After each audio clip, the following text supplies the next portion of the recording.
आइन की golden jubilee तकरीब आसिफ जरदारी की तकरीर के दौरान गिलगित बल्तिस्तान असम्बली के डिप्टी स्पीकर नज़ीर अहमद वॉकआउट कर गए। बोले 1 घंटे से इनकी तकरीरें सुन रहे थे, 50 साल में इनकी कारकर्दगी क्या रही ये नहीं बता रहे। बात करना चाहते थे, बोलने का मौका नहीं दिया गया। इन्होंने कहा कि कन्वेंशन को सियासी जलसा गाह बना दिया गया। इमरान खान के खिलाफ गैर मुनासिब ज़बान इस्तेमाल की गई। पाक आइन को 50 साल हो गए।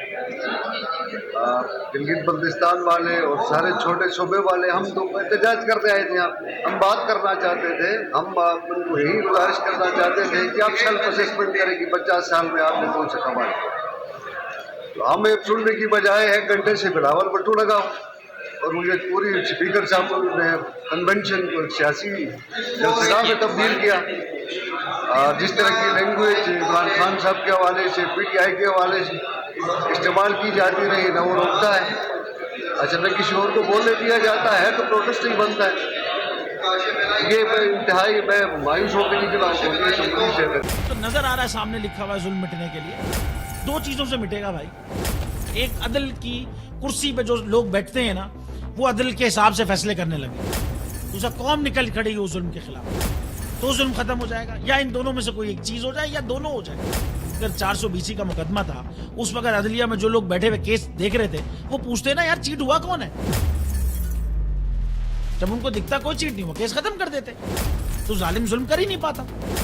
9 जजेस ने नोट बिफोर किया मेरे केस को यार, 1.5 साल चला।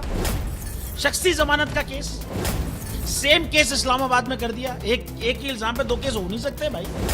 मतलब 60 दिन का वक्त होता है। 102 दिन के बाद मैं जीत गया, केस बरी हो गया। 102 दिन के बाद अपील फाइल की, एक्सेप्ट कर ली। नहीं करते ना एक्सेप्ट, खत्म हो जाता ना जुल्म यार। भरी अदालत में मुझे बरी कर दिया, फिर पता नहीं क्या हुआ 2.5 घंटे बाद का नोट बिफोर। मैं नहीं सुनता ये केस, खड़े रहते अपने फैसले पे, मिट जाता जुल्म। अल्लाह ताला ने बिठाया इन कुर्सियों पे इनको यार, ये अल्लाह ताला की तरफ से फैसले करने हैं। तो या तो ये फैसले आएंगे, जुल्म मिट जाएगा, या कौम खड़ी हो जाएगी जुल्म के खिलाफ।